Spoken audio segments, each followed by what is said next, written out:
Bismillahirrahmanirrahim. Assalamualaikum warahmatullahi wabarakatuh. Alhamdulillah. Alhamdulillahi rabbil alamin. Wassalatu wassalamu ala ashrafil mursalin wa ala alihi wa ashabihi ajma'in. Ashhadu an la ilaha illallah wahdahu la syarika la waliyus salihin wa ashhadu anna Muhammadan abduhu wa rasuluhu as-sadiqul amin. Ya ayyuhalladzina amanu taqullaha haqqa tuqatih wa la tamutunna illa wa antum muslimun. Ya ayyuhalladzina amanu taqullaha wa qulu qawlan sadida yuslih lakum a'malakum wa yaghfir lakum dhunubakum wa man yuti'illaha wa rasulahu faqad faza fawzan 'azima. Subhanaka la ilma lana illa ma 'allamtana innaka antal alimul hakim. Allahumma 'allimna ma yanfa'una wanfa'na bima 'allamtana wa zidna ilma ya 'alim. Amma ba'd. Ma'asyiral hadirin wal hadirat minal muslimin wal muslimat, bapak-bapak, ibu-ibu, para jemaah salat maghrib rahimakumullah. Alhamdulillah, atas izin Allah Subhanahu wa taala kembali kita diperjumpakan pada majelis Jumat pertama kita. Dan hari ini ada sedikit kendala tadi, subhanallah, sudah keluar dari rumah, namun pas di lampu merah itu subhanallah, panjang macet, kemudian saya di situ lama, akhirnya selesai jemaah baru bisa bergabung di sini. Qaddarallah ma syaa fa'al. Kemudian salat dan salam senantiasa kita ucapkan untuk Nabi kita Muhammad sallallahu alaihi wasallam. Allahumma salli wa sallim wa barik ala Muhammad, untuk keluarganya dan para sahabatnya serta seluruh kaum muslimin yang senantiasa berada di atas agamanya. Malam ini kita kembali melanjutkan pembahasan tentang sebuah perjuangan yang harus kita lakukan di dalam kehidupan rumah tangga kita. Kalau bisa diibaratkan bahwa rumah tangga yang kita jalani ibarat sebuah perjalanan panjang yang kita arungi bersama di sebuah bahtera yang disebut rumah tangga itu. Hantaman badai, angin yang senantiasa menerpa akan senantiasa hadir, baik itu yang berupa ancaman dari eksternal, dari musuh-musuh Allah, ataupun mungkin tantangan-tantangan yang itu hadir di lingkungan kita sendiri, baik itu kita sebagai orang tua ataupun mungkin orang-orang yang berada di sekitar kita. Itu akan memiliki berbagai macam bentuk dan kondisi, maka kita harus memperjuangkannya, harus kita jeli untuk melihatnya, agar setiap tantangan yang kita hadapi, agar setiap cobaan yang kita alami bisa kita atasi dengan baik. Dan tentu sebaik-baik solusi adalah yang dihadirkan oleh syariat Allah Subhanahu wa taala.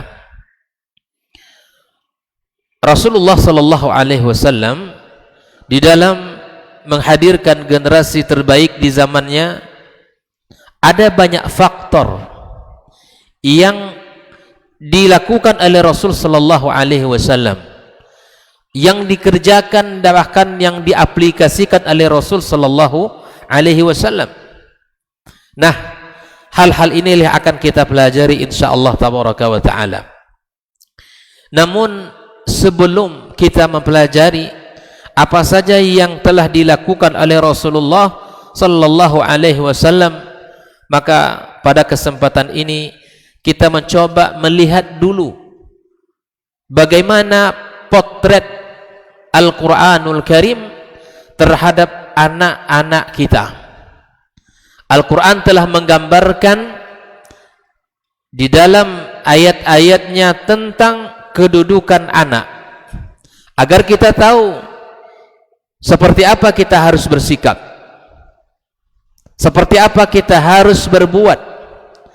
Terkadang melihat kondisi anak-anak kita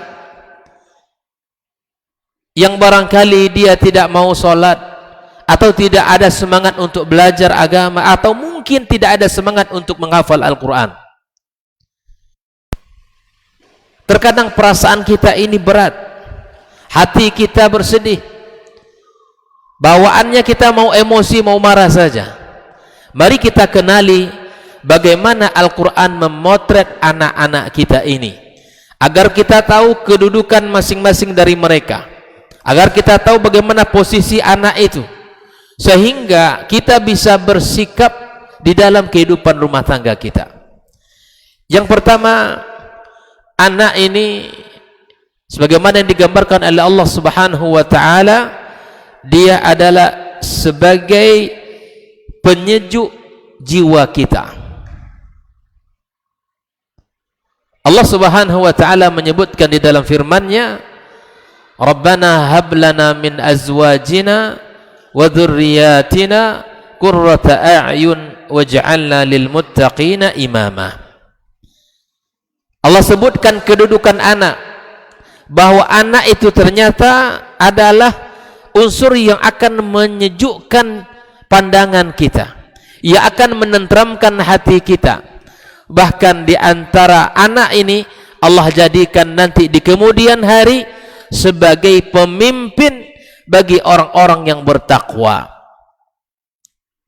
Oleh itu kaum muslimin, kalau kita tahu bahwa anak itu adalah menenangkan jiwa kita dan akan Allah hadirkan sebagai pemimpin di masa yang akan datang bagi orang-orang yang bertakwa, maka kita sebagai orang tua harus memiliki semangat untuk menghadirkan kedudukan anak yang Allah sebutkan di dalam surat Al-Furqan ini. Kapan anak itu dikatakan dia sebagai penyejuk mata? Kata para ulama, di saat anak kita kenal dengan kebaikan, senang beramal soleh. Kalau disuruh solat, dia taat. Kalau datang bulan Ramadan, dia berpuasa. Ada saatnya kita mengaji, dia membaca Al-Quran tanpa banyak dan tanpa sulit.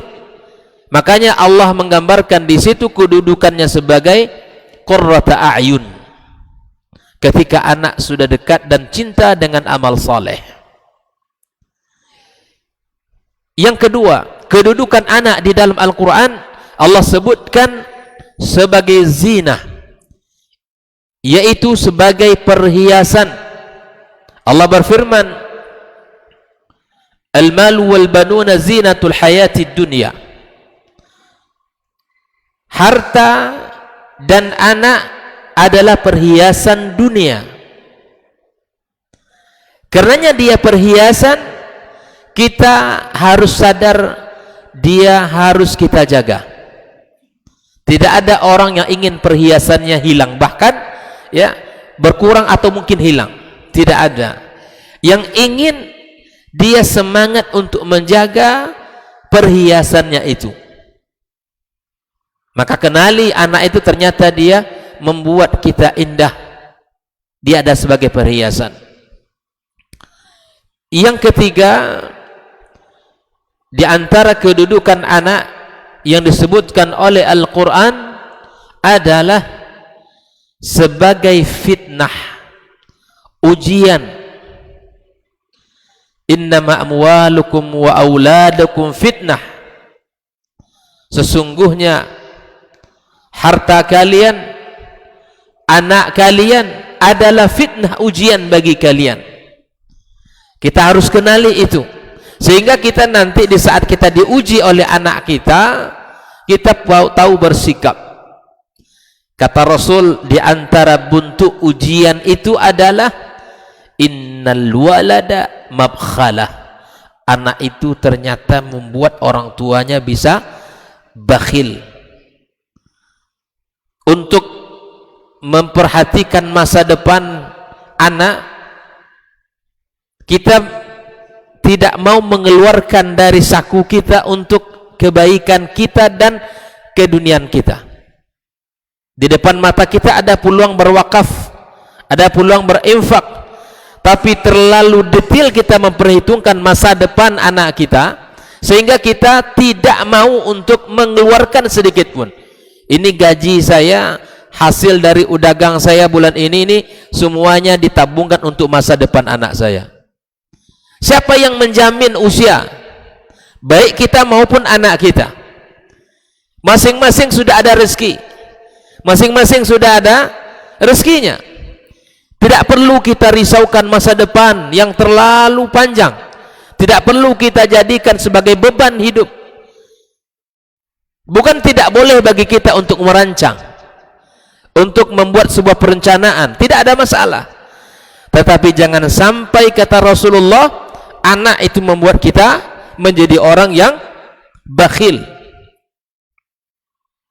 Masjid butuh AC misalnya, atau toilet yang harus disempurnakan bangunannya. Kita punya ini, bahkan kita tahu peluang itu di depan mata kita. Tapi terkadang karena pertimbangan yang begitu ketat untuk masa depan kita dan anak, tak pernah keluar dari saku kita. Padahal kata Nabi sallallahu alaihi wasallam, ya, ma naqasat sadaqatun min mal, tak akan pernah harta itu berkurang yang disedekahkan di jalan Allah. Ma naqasat, tak akan pernah berkurang harta yang disedekahkan di jalan Allah Subhanahu wa taala. Kata Rasul sallallahu alaihi wasallam, ya, bahwa di samping mabkhala, dia juga membuat majhal, membuat kita ini tidak berilmu. Maghrib seperti ini enaknya anak-anak kita ngajak kita makan keluar misalnya, atau duduk sama-sama minum teh sambil nonton dan seterusnya.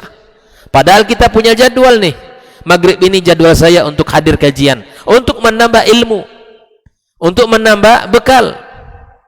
Dan terkadang karena anak yang mengajak, kemudian kita tidak memiliki ya ilmu dalam bab itu, sehingga kita tidak punya peluang untuk belajar ilmu agama. Kemudian anak juga mendatangkan di antara bentuk ujian adalah, ya, mahzana, membuat kita bersedih. Terkadang banyak ujian yang membuat kita bersedih di dalam kehidupan kita itu sendiri. Ma'asyiral hadirin wal hadirat rahimakumullah. Nah, di antara kedudukan anak di dalam Al-Quran, di samping dia adalah penyejuk pandangan kita, menenteramkan jiwa kita, ya, anak juga merupakan perhiasan, anak juga merupakan ujian sekaligus, dan yang keempat, anak merupakan aduwwun lakum, musuh bagi kita. Kok bisa anak jadi musuh, ya? Anak menjadi musuh itu seperti apa? Bahkan Allah Subhanahu wa taala katakan, ya, inna min azwajikum wa auladikum aduwwun lakum, ya, bahwa istri kalian, anak kalian, sebagian dari istri dan anak kalian menjadi musuh. Hal ini pernah terjadi di zaman Rasul. Ketika Rasul sudah berhijrah ke kota Madinah bersama sahabat-sahabat yang lain, lalu kemudian ada di antara sahabat-sahabat itu yang tidak sempat hijrah, bukan tidak mau. Ketika ingin hijrah, anak-anaknya melarang, istrinya melarang, jangan kita pergi ke Madinah, ini kota kelahiran kita, kita tinggal di Mekah, keluarga kita semua di Mekah. Ada di antara mereka ini yang tidak bisa hijrah bersama Rasul. Akhirnya setelah berapa lama Rasul hijrah dengan para sahabat, dia menyusul. Setibanya di kota Madinah, melihat sahabat-sahabat yang lain yang sudah banyak memiliki keutamaan bersama Rasul, sudah banyak, ya, ilmu yang didapat di dalam Islam, dia merasa banyak ketinggalan.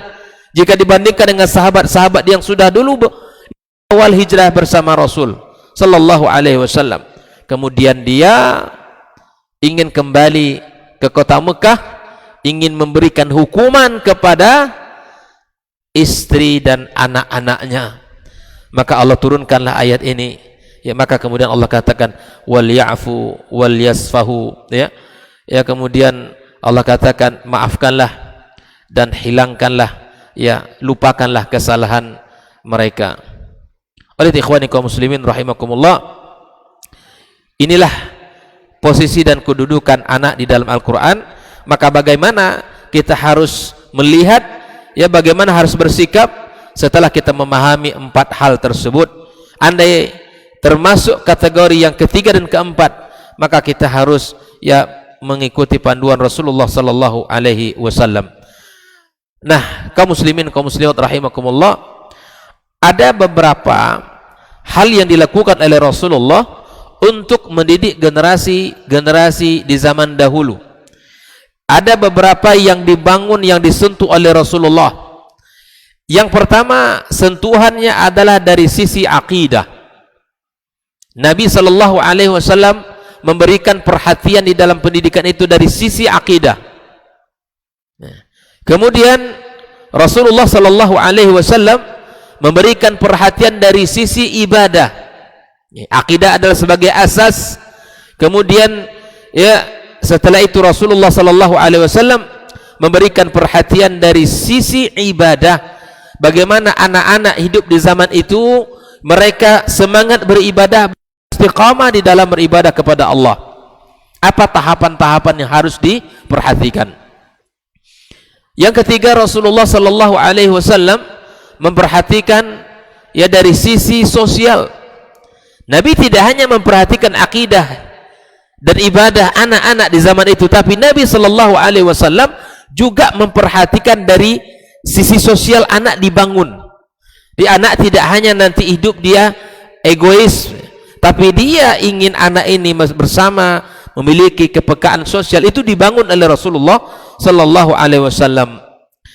Yang keempat, dari sisi akhlak, ya, ini juga merupakan puncak daripada syariat itu sendiri. Akidah adalah sebagai asas, kemudian ibadah adalah sebagai amalia, sebagai bentuk, ya, ibadah yang harus dilakukan, kemudian sebagai puncaknya adalah akhlak. Setelah itu Rasulullah sallallahu alaihi wasallam juga memperhatikan dari sisi kejiwaan anak. Nabi juga memperhatikan itu, tidak mengabaikan dari sisi jiwa anak. Terkadang orang tua ini, ya, apa mau kita, tak kita perhatikan dari sisi perasaan anak. Kita lihat nanti bagaimana Rasulullah sallallahu alaihi wasallam, ya, bagaimana dia agar jiwa anak itu bisa terjaga dan bisa sehat. Setelah itu Rasulullah sallallahu alaihi wasallam juga memperhatikan dari sisi fisik. Secara, ya, jasmani Nabi perhatikan. Setelah itu Nabi sallallahu alaihi wasallam juga memperhatikan dari sisi keilmuan dan fikiran. Itu Nabi perhatikan itu semua. Yang terakhir adalah dari sisi kesehatan. Inilah 8 pokok, ya, yang dilakukan Rasulullah sallallahu alaihi wasallam untuk membina generasi-generasi di zaman awal di dalam Islam. Mari kita lihat, ya, dari poin yang pertama yang diperhatikan Rasulullah sallallahu alaihi wasallam, yaitu dari sisi akidah. Nah, ma'asyiral hadirin wal hadirat rahimakumullah. Asas pertama yang berkaitan dengan akidah adalah di mana Rasulullah sallallahu alaihi wasallam memerintahkan kita untuk mentalqinkan, untuk membacakan kalimat tauhid, untuk membacakan kalimat tauhid di anak-anak kita ini, Pak. Kita coba dalam hari-hari mereka itu, dari lahir mereka, kita bacakan kalimat tauhid ke telinga mereka. Kita perdengarkan kalimat tauhid. Di sini disebutkan Ibnu Abbas radhiyallahu taala anhuma anin Nabi sallallahu alaihi wasallam qala iftahu ala sibyanikum awwala kalimatin la ilaha illallah. Mulailah, bukalah awal yang mesti kita sebutkan, ya, awal kalimat yang mesti diucapkan anak kalian apa? Kalimat la ilaha illallah. Jadi jangan diajarkan dulu mama papa dulu. Ajarkan dulu la ilaha illallah. Jangan ajarkan yang lain. Walaupun anak kita tidak, belum mampu sempurna ngomongnya, ucapannya. Tapi Nabi menyuruh kita itu untuk mengajarkan awal kalimat yang mesti kita berikan apa? La ilaha illallah. Para bunda, para ummahat, ya, tolong ya talkinkan, bacakan kalimat la ilaha illallah. Dengarkan sama mereka. Jangan mama bapak dulu. Nanti itu gampang itu. Kenapa? Karena kalimat tauhid ini sesungguhnya setelah ada di dalam setiap jiwa kita. Dan sebetulnya tidak susah bagi dia. Bukankah Allah ketika kita di dalam rahim, ya, masih berbentuk janin, Allah katakan, alastu bi rabbikum qalu bala syahidna. Wahai, kata Allah, ya, bukankah aku ini adalah hamba, bukankah aku ini adalah Rabb kalian? Maka mereka mengatakan, qalu bala syahidna, kami bersaksi engkau adalah Rabb kami. Makanya sudah ada itu. Unsur keimanan dalam jiwa kita ini sudah ada. Jangan terkecoh dengan teori tabula rasa. Jangan terkecoh oleh teori itu. Apa bentuk teori ini? Mereka mengatakan bahwa anak yang lahir itu kosong. Anak yang terlahir itu tidak memiliki apa-apa. Kosong dalam artian tidak memiliki unsur apapun. Kalau dalam syariat kita, bahwa anak yang terlahir itu sudah membawa cahaya iman. Apa dalilnya? Nabi kita alaihi salatu wassalam mengatakan, kullu mauludin yuladu alal fitrah. Setiap anak yang terlahir itu terlahir dalam keadaan fitrah. Fitrah dia apa? Beriman kepada Allah Subhanahu wa taala. Makanya Nabi katakan, fa abawahu yuhawwidan au yunassiran au yumajjisan. Maka ternyata yang membuat dia melenceng dari agama Islam ini adalah orang tua. Makanya Nabi sebutkan, orang tua yang menjadikan dia Yahudi, menjadikan dia Nasrani atau Majusi. Nabi tidak sebutkan dia yang menjadikan Islam, karena memang sudah ada unsur Islam itu dalam dirinya. Konsep tabula rasa itu begitu. Teori barat di dalam dunia pendidikan, bahwa dia anak yang terlahir ini kosong, tidak ada warna apa-apa. Mukmin tidak demikian, terlahir dalam keadaan membawa iman kepada Allah. Makanya Nabi sallallahu alaihi wasallam sebutkan di dalam hadisnya, ya, dalam hadis qudsi, ya, Allah tabaraka taala menyebutkan, inni khalaqtu ibadi hunafa. Aku ciptakan hamba-hamba aku itu adalah dalam keadaan hanif. Aku ciptakan mereka hanif, lurus mereka itu semua. Fastalathumus syayatin, syaitan datang, ya, syaitan datang yang melencengkan mereka ini. Maka di antara asas yang perlu kita kaitkan, yang perlu kita perhatikan di dalam menanamkan akidah kepada anak kita adalah membacakan kalimat tauhid la ilaha illallah kepada anak kita. Walaqinuhum indal maut, dan talqinkan, ya, ketika dia sakit menjelang kematian atau dalam keadaan sakaratul maut. Ya. Bukan ba'dal maut di sini, ya. Ditalqin bukan ba'dal maut. Ini ditalkinkan kalau sudah masuk kubur. Ya, ditalkinkan. Ya, walaqinuhum 'indal maut, di saat dia sakarat itu talkinkan. Ini yang dipahami bahwa al-maut di sini bukan dia setelah meninggal saja, tetapi di saat dia sakarat, maka disitulah kita mentalkinkan la ilaha illallah. Harapannya apa? Nabi mengatakan man kana akhiru kalamihi la ilaha illallah dakhalal jannah. Itu. Jadi kalau ditalkinkan setelah kematian, sedangkan yang hidup aja tidak bisa, apalagi sudah mati. Maka itu ikhwani kaum muslimin rahimakumullah, ya, ikuti apa yang dianjurkan oleh Nabi kita alaihi salatu wassalam, bahwa ya, hendaklah yang pertama kali yang diucapkan oleh anak kita, jadi saat dia sudah mulai bicara kalimat la ilaha illallah, walaqinuhum 'indal maut, ya, la ilaha illallah, dan bacakan ya kepada mereka atau ditalkinkan di saat sakarat, ya, ketika dia sakaratul maut, ya, dengan kalimat la ilaha illallah.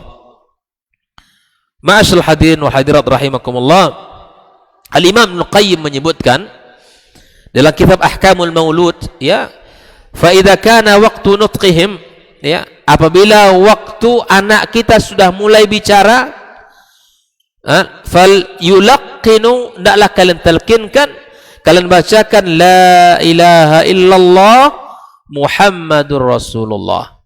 Ini Pak yang kita ajarkan. Kalau kita sudah di antara kita ada sudah menjadi kakek atau nenek, maka ajarkan ini kepada cucu kita. Atau mungkin kita ya mendapatkan anak, ya, rezeki dari Allah Tabaraka wa Taala, maka ucapkan kalimat la ilaha illallah Muhammadur Rasulullah. Hendaklah yang pertama kali yang didengar oleh pendengaran anak kita, ya, tentang Allah Subhanahu wa Ta'ala, tentang Allah Subhanahu wa Ta'ala, wa annahu subhanahu wa ta'ala fawqa arsyih, ya, bahwa Allah Subhanahu wa Ta'ala di atas arasnya, yanzuru ilaihim wa yasma'u kalamahum, Allah melihat kepada hamba-hambanya dan mendengarkan ucapan dan pembicaraan mereka. Wa huwa ma'ahum aina ma kanu, Allah membersamai hamba-hambanya dari ilmunya, ya, kemudian pendengarannya. Tidak ada yang tersembunyi bagi Allah Tabaraka wa Ta'ala, dan tidak ada yang tidak, ya, diketahui oleh Allah Subhanahu wa Ta'ala. Disebutkan oleh beliau di antara perbuatan Bani Israel, wa kana Banu Israel, ya, dulu kata Ibnu Qayyim, orang-orang Bani Israel katsiran ma yusma'una auladahum, ya, bahwa yang paling banyak yang mereka perdengarkan kepada anak mereka adalah Ammanuel, artinya bahwa itu artinya adalah Abdullah, maksudnya adalah wa man ahdil kalimah ilahuna ma'ana, Allah bersama kita. Walihada kana ahabul asma ilallah, ya, di antara nama yang paling disukai Allah adalah Abdullah wa Abdurrahman. Nah, ini Abdullah dan Abdurrahman. Ma'asyal hadirin rahimakumullah. Ini di antara perkataan Imam Ibnu Qayyim rahimallahu taala di dalam kalimat tauhid ini.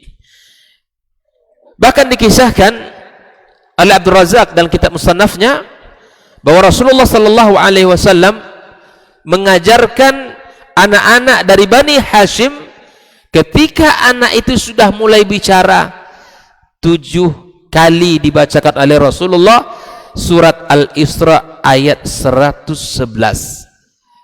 Ini diceritakan bahwa Rasulullah mengajari anak-anak dari Bani Hashim, kalau sudah bicaranya sudah bagus, ya, idza absah sab'a marrat wa qulil hamdulillahilladzi lam yattakhidh walada wa lam yakul lahu syarikun fil mulk wa lam yakun lahu waliyyun minadh-dhul wa kabbirhu takbira. Ini yang diajarkan Nabi surat Al-Isra ayat 111. Ma'asyal hadirin rahimakumullah.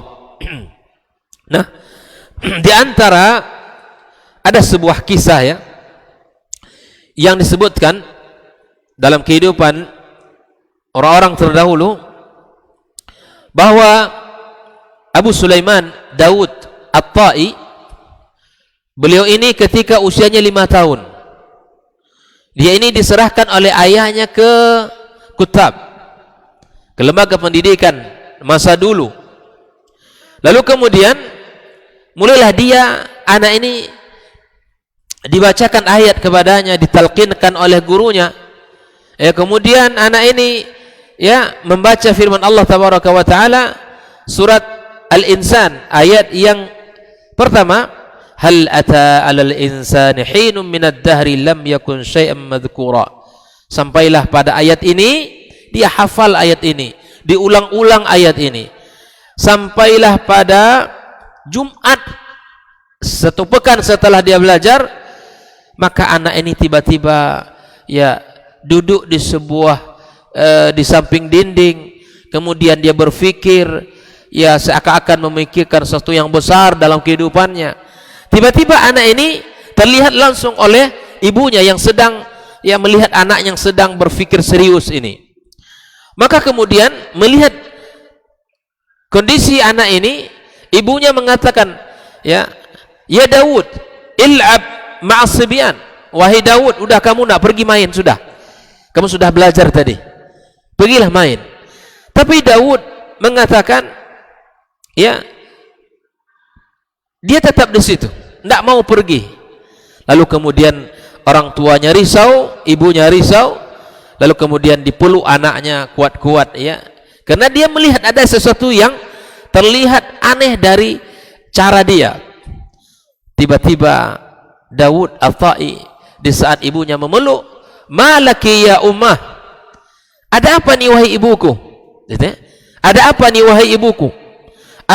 Abiki bi'sun, apakah ada sesuatu darimu? Artinya ada yang kamu pikirkan begitu. Qalat aina zihnuk. Ibunya berkata setelah anaknya tadi mengatakan itu, ada apa sebetulnya? Kenapa saya dipeluk begini kencang gitu? Ibunya mengatakan, kemana pikiran kamu tadi nak? Ibu melihat kamu berpikir tentang sesuatu, serius sekali mikirkan. Berapa usianya tadi? Usia 5 tahun. Qala ma'a ibadillah, aku tadi berpikir sedang memikirkan aku berada di antara hamba-hamba Allah. Lalu lantas ibunya bertanya, qalat ainahum, di mana hamba Allah yang kamu pikirkan itu? Qala fil jannah, di dalam surga. Subhanallah ya, anak yang usia 5 tahun di saat sudah mendapatkan sentuhan ayat, belum banyak lagi ayatnya, tapi berfikirnya sudah jauh ke surga. Bayangkan itu. Ibunya berkata, qalat ma yasnaun, apa yang dikerjakan oleh hamba-hamba Allah yang kamu pikirkan tadi itu? Qal, dijawabnya oleh anak ini firman Allah, muttaqiina fiha 'alal araik la yarawna fiha syamsan wala zamharira. Masyaallah, mereka sedang duduk bersandar di atas dipan-dipan, mereka tidak melihat matahari dan juga tidak merasakan dinginnya zamharir. Bayangkan, jauh enggak berpikirnya Pak, anak usia 5 tahun. Makanya disinilah pentingnya, betapa pentingnya dialog iman. Anak kalau sudah dapat sentuhan iman itu, maka dia akan jauh dari apa yang kita lihat dari proses pendidikan itu. Ini yang hilang hari ini dalam dunia pendidikan kita, bahwa apa yang diajarkan senantiasa seputar materi tanpa dikaitkan kepada sang pemilik ilmu, Allah tabaraka wa taala. Ilmu yang dipelajari tidak dikaitkan dengan Allah, tidak dibawakan kepada Allah, tidak dikaitkan pembahasannya kepada Allah. Jadi hanya ilmu tinggal di sini, tidak melakukan perubahan di hati. Makanya Nabi Shallallahu Alaihi Wasallam menyebutkan bahwa dikisahkan oleh salah seorang sahabat Wakil kami belajar iman sebelum belajar Al-Quran. Maka iman itu sangat diperlukan sebagai asas di dalam pendidikan anak-anak kita. Ini kalau iman sudah tumbuh, jangankan ya satu Al-Quran, satu ayat, jangankan satu surat, ya satu ayat saja sudah merubah pola pikir anak kita. Bayangkan itu, satu ayat. Kalau dia ditanamkan keimanan, satu ayat, pikirannya sudah jauh ke dalam surga. Usia anak baru 5 tahun, Pak.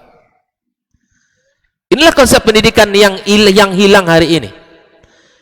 Tidak ditanamkan keimanan, gersang di dalam penyampaian.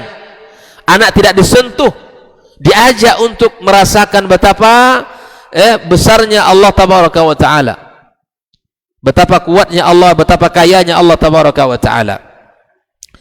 Oleh itu ma'asyiral hadirin rahimakumullah, yang diajarkan adalah konsep ya belajar sambil bermain atau bermain sambil belajar. Ini konsep menghilangkan dua kebaikan. Yang pertama, tidak akan menghargai ilmu itu sendiri, karena ilmu didapat dengan main-main. Yang kedua, tidak akan menghargai ahli ilmunya, tidak akan menghargai ustadznya, tidak akan menghargai gurunya, karena memang didapati dengan cara main-main. Kalau ilmu tidak dihargai, kalau ahli ilmu juga tidak dihargai, apa yang kita dapatkan dari keberkahan ilmu itu sendiri?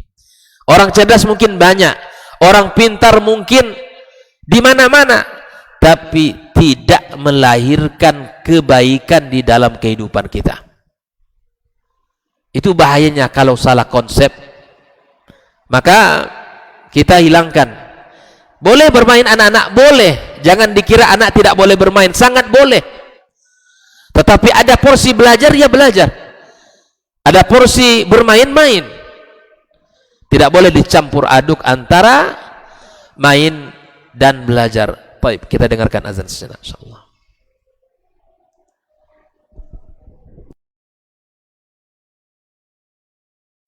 Majtama'a qaumun fi baitin min buyutillah yatluna kitaballah wa yatadarasunahu fima bainahum illa nazalat alaihimus sakinah wa ghasyiyatuhumur rahmah wa haffat bihimul malaikah wa dzakarahumullahu fiman indah.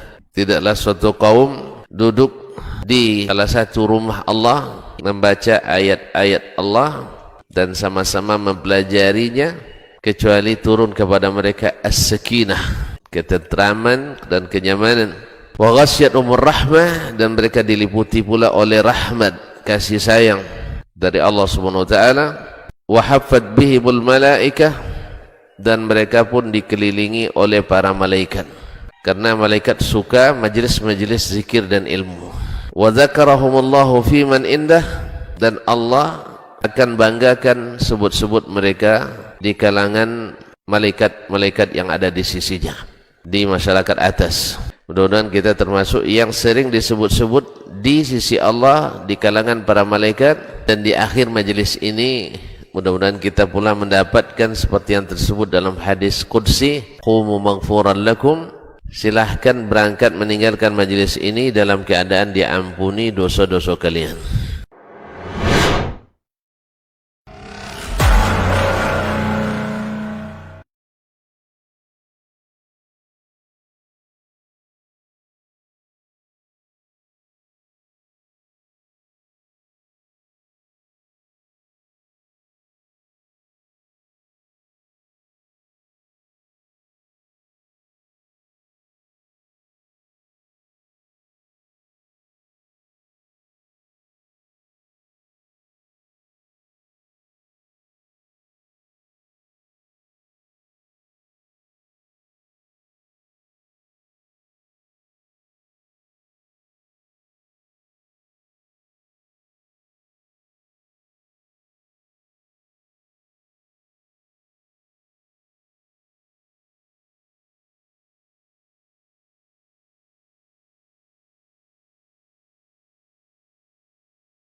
orang yang keluar dari rumahnya menuju rumah Allah untuk menuntut ilmu syar'i, maka sungguh dia sedang berjalan di jalan ilmu, dan itu akan memudahkannya untuk menuju surga Allah Subhanahu wa taala. Man salaka tariqan yatlubu fihi ilman salaqallahu bihi tariqan min turuqil jannah. Barang siapa yang menempuh sebuah jalan, jalan yang ditempuhnya adalah jalan menuntut ilmu, maka Allah akan mudahkan jalannya untuk menuju surga Allah Subhanahu wa taala.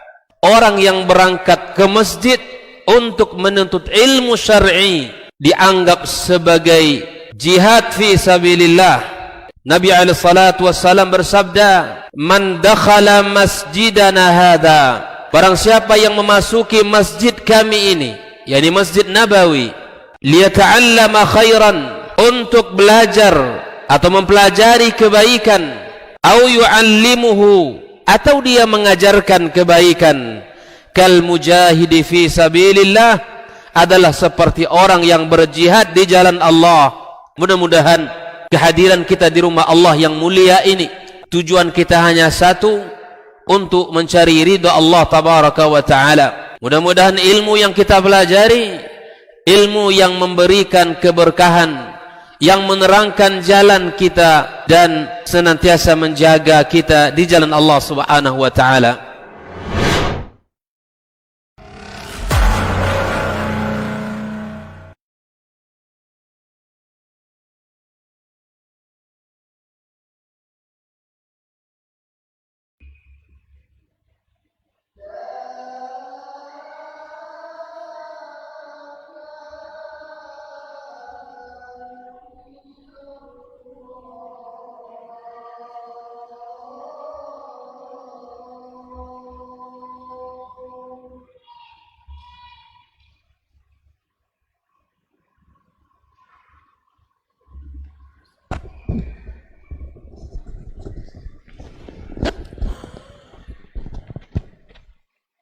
Bismillahirrahmanirrahim. Kita lanjutkan.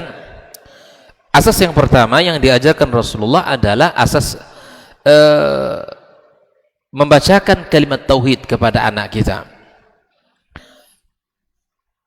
Yang kedua, di dalam sentuhan akidah, Nabi sallallahu alaihi wasallam melakukan asas yang kedua, yaitu menanamkan cinta kepada Allah dan meminta tolong kepadanya, serta menghadirkan muraqabatullah. Dimenanamkan kepada anak-anak kita agar cinta kepada Allah, agar senantiasa minta tolong kepada Allah, menghadirkan muraqabatullah, dan beriman dengan ketentuan dan takdir Allah Subhanahu wa taala. Di antara kisah yang dituliskan oleh para ulama kita, seperti yang dilakukan oleh Rasulullah dalam menanamkan cinta kepada Allah, adalah dialog Rasulullah dengan Ibnu Abbas radhiyallahu taala anhuma. Ibnu Abbas menceritakan, kuntu khalfan nabiyyi sallallahu alaihi wasallam yauman, faqala, Nabi bersabda, berkata kepada Ibnu Abbas, ya ghulam, wahai anak, inni u'allimaka kalimat, aku ajarkan kepada kamu beberapa kalimat. Lalu Nabi mengatakan, ihfadillah yahfadka, jagalah Allah nak, Allah akan menjagamu. Ihfadillah tajidhu tujahak, jagalah Allah, maka Allah engkau dapatkan di hadapanmu. Idza sa'alta fas'alillah, kalau minta, mintalah kepada Allah. Wa idza sa'anta fasta'in billah, kalau minta tolong, minta tolonglah kepada Allah. Ini adalah unsur akidah yang di dalam kalimat Nabi tadi ada usaha untuk menanamkan agar cinta kepada Allah. Bahkan Nabi mengatakan, wa'lam annal ummata law ijtama'at ala ayin fa'uka bi syai'in, kalau umat ini berkumpul seluruhnya untuk mendatangkan manfaat kepadamu, lam yanfa'uka illa bi syai'in qad kataballahu laka, maka tidak akan ada yang bisa memberimu manfaat satupun kecuali yang telah Allah takdirkan untukmu. Wa istama'u ala ayyadurruka bi syai'in, andai pun mereka berusaha berkumpul untuk mendatangkan mudarat kepadamu, lam yadurruka illa bi syai'in qad kataballahu alaik, maka sungguh tak ada satupun yang mampu memberikan kamu mudarat kecuali apa yang telah Allah takdirkan atasmu. Rufi'atil aklam wa juffatis suhub. Inilah diantara nasihat Rasulullah kepada Ibnu Abbas radhiyallahu ta'ala anhu.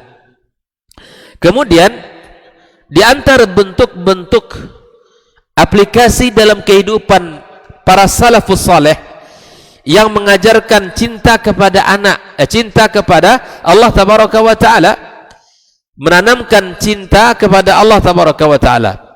Mari kita lihat ya, bagaimana hasil didikan generasi awal, bagaimana keberhasilan mereka membuahkan ya anak ini takut kepada Allah Subhanahu wa taala. Bagaimana pendidikan itu melahirkan ya kekuatan di dalam hari-hari mereka. Suatu ketika Abdullah ibnu Umar dalam sebuah perjalanannya, dia melihat seorang anak penggembala kambing. Penggala kambing. Faqala lahu, Ibnu Umar ini berkata, "Tabi' min hadhil ghanam wahida." Wahai anak, mau enggak kamu jual satu ekor saja dari kambing yang banyak ini? Faqal, lalu anak ini mengatakan, "Innaha laysat li." Kambing yang semua ini gitu ya, yang ada ini bukan milik saya. Maka Ibnu Umar mengatakan, faqal qul li sahibiha, katakan kepada pemiliknya, inna dhi'ba akhadha minha wahida, katakan saja kalau serigala mengambilnya atau memakannya satu ekor. Faqala al-abd, budak tadi mengatakan, fa aina Allah, di mana Allah wahai fulan? Fakana Ibnu Umar yaqulu ba'da dhalika ila mud maqalata dhalika al-abd fa aina Allah. Ibnu Umar setelah itu mendengarkan kalimat dari budak tadi, aina Allah, maka kemudian dia mengatakan aina Allah. Ibnu Umar mengatakan aina Allah. Coba lihat dan coba bayangkan anak-anak yang dididik dengan keimanan, menghadirkan muraqabatullah, itu terlihat langsung dalam kehidupan mereka. Ketika Ibnu Umar ingin mencoba untuk menguji keimanan anak ini, jujur apa tidak kepada tuannya. Kan kambing-kambing yang banyak itu kan tidak tahu jumlahnya, tuannya pun juga tidak tahu jumlahnya, tapi dia tidak sanggup menjual satu ekor kambing karena dia tahu itu bukan miliknya. Kalau bukan karena iman yang menahan itu, kalau bukan karena iman yang bisa melakukan itu, maka anak ini tidak akan selamat. Ini yang mahal hari ini, Pak, dalam kehidupan kita. Betapa kejujuran itu sangat bernilai di dalam agama kita. Bahkan Nabi sallallahu alaihi wasallam mengatakan, ya fa inna sidqa yahdi ilal bir, ya kejujuran itu mengantarkan kepada kebaikan. Wal birru yahdi ilal jannah, dan kebaikan mengantarkan ke surga. Begitulah harusnya kita ini yang mendidik anak-anak kita, menanamkan yang terpenting itu di pandangan Allah, yang terpenting itu dalam iman. Jangan sampai iman kita ini ya dangkal, bahkan hilang dalam kehidupan nyata kita. Hari ini Pak, Masya Allah, anak-anak yang usia-usia SMP, usia-usia ya bahkan SMA, sudah sekian banyak penghasilannya, tapi dari game online, judi online. Apalagi sekarang ini ya, anak-anak semua pegang HP, dengan mudah dia ikut game online, dan bangga dengan itu, bangga dengan itu. Kalau ditanya dialog mereka itu tak lepas dari ya judi online itu. Dan memang itu yang menjadi hal yang menjadi kebanggaan, karena satu kali dapat itu bisa membeli ya motor yang mahal. Bahkan ada anak yang penghasilannya sudah ratusan juta, tidak perlu lagi mikir sekolah, tidak perlu lagi dia melakukan ini dan itu. Ya gara-gara menang judi online. Dan akhirnya frame hari ini untuk sebuah keberhasilan senantiasa diukur dengan uang. Inilah yang salah dalam kehidupan kita. Nah, sehingga apa? Pergeseran dari pemahaman tadi berakibat bahwa akhirnya anak-anak kita tidak perlu sekolah karena sekolah itu tidak penting. Bahkan sebagian anak mengatakan kalau sekolah itu, kalau dia disekolahkan, dia merasa orang tuanya yang beruntung, dia merasa tidak beruntung. Bayangkan tuh Pak, kalau dia disekolahkan, disuruh dia ke sekolah, dia merasa yang disuruh itu yang beruntung bukan dia, tapi orang tuanya. Begitu Pak. Hari ini orang sudah semakin bergeser dari nilai-nilai ya, sehingga apa? Jauh anak-anak kita hari ini. Saya beberapa ini nggak perlu diinin. Ini wakil kehidupan. Ini saya tidak mengatakan kondisi pendidikan kita hari ini. Beberapa pekan terakhir saya termasuk salah satu penguji tim basic keislaman mahasiswa-mahasiswi baru di UIN Suska Riau. La ilaha illallah Pak. Saya mendapatkan sungguh jauh kualitas anak bangsa ini. Sungguh jauh kualitasnya. Pertanyaannya mudah dan dasar sekali. Sekira anak-anak SD pun tahu, anak-anak SMP pun tahu. Pertanyaan saya, umur berapa Nabi Muhammad sallallahu alaihi wasallam diangkat menjadi rasul? Terbayang nggak jawaban mereka apa? Ada yang mengatakan 17 tahun, ada yang mengatakan 25 tahun. Kemudian saya tanya, kapan Nabi kita, dalam usia berapa dia wafat? Cengengesan, lupa Ustaz. Bilang saya, kamu tidak tahu. Jangan dibilang lupa. Bayangkan Pak, kondisi kualitas pendidikan anak bangsa hari ini. Saya tanya, kitab-kitab samawi yang pernah diturunkan itu, tidak tahu.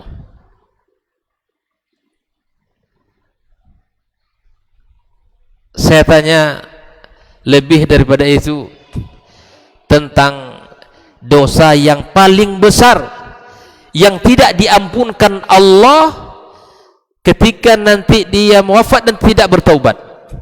Itu tidak tahu tuh Pak. Subhanallah. Itu kualitas pendidikan anak bangsa kita hari ini. Apa yang kita harapkan dari pendidikan generasi seperti ini nanti ke depan?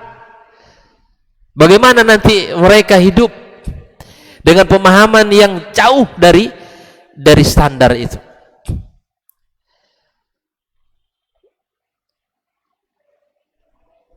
Saya tanya, apa itu sahabat Nabi? Sedikit saya tanya, apa pengertian sahabat? Jawabannya luar biasa. Sahabat Nabi orang yang hidup di zaman Nabi. Jadi Abu Jahal sahabat Nabi juga, saya bilang kan? Oh enggak Ustaz, katanya kan. Jadi sahabat Nabi itu apa? Bagaimana pengertian? Itu enggak ngerti, enggak tahu. Ada memang di antara sekian yang tahu, ada yang tidak tahu. Maksud saya bukan mengeneralkan semua tidak tahu, tidak. Tapi ada, Masya Allah. Namun kita bersedih Pak. Bahkan saya tanya, apa yang dimaksud dengan Al-Quran ya? Atau apa pengertian Al-Quran itu? panduan hidup mukmin. Itu betul saya bilang. Al-Quran itu panduan hidup mukmin. Itu betul. Tapi para ulama kita telah membuatkan mahwal Quran, kalamullah al-munazzal ala nabiyina Muhammad sallallahu alaihi wasallam biwasitati Jibril alaihi salam. Ya, kalam Allah yang diturunkan kepada Nabi Muhammad melalui malaikat Jibril alaihi salatu wassalam. Yang membacanya merupakan ibadah, ya, itu pun tidak tahu. Apalagi hadis Nabi sallallahu alaihi wasallam. Pertanyaan saya, bagaimana hukum mencela para sahabat Nabi? Kira-kira perlu nggak mikir tuh Pak jawabannya seperti itu? Apa hukum mencela sahabat Nabi? Itu perlu mikir tuh. Subhanallah. Itulah bentuk hasil didikan kalau tidak disentuh dari sisi iman tadi. Wallahu ta'ala alim shawab. Ya, mudah-mudahan ini bisa menjadi ibrah bagi kita bersama ya, bahwa pendidikan anak kita sangat utama dan penting sekali untuk kita perhatikan. Apalagi kita sebagai orang tua, jangan sampai kita menyerahkan sepenuh pendidikan itu kepada lembaga pendidikan itu sendiri. Tapi kita sebagai orang tua, ya paling tidak berdialog, menanyakan bagaimana, sejauh apa anak-anak ini faham dengan kehidupan, mobil khusus tentang agamanya sendiri. Tanggung jawab kita di hadapan Allah Tabaraka wa Ta'ala sangat berat. Dan sebelum anak-anak kita ditanya tentang bakti mereka, Allah terlebih dahulu menanya tugas kita. Apakah kita sudah tunaikan sebaik-baiknya kepada anak kita, ataukah kita abai terhadap ya tanggung jawab tersebut. Wallahu ta'ala a'lam. Subhanakallahumma bihamdik asyhadu an la ilaha illa anta astaghfiruka wa atubu ilaik. Wassalamualaikum warahmatullahi wabarakatuh.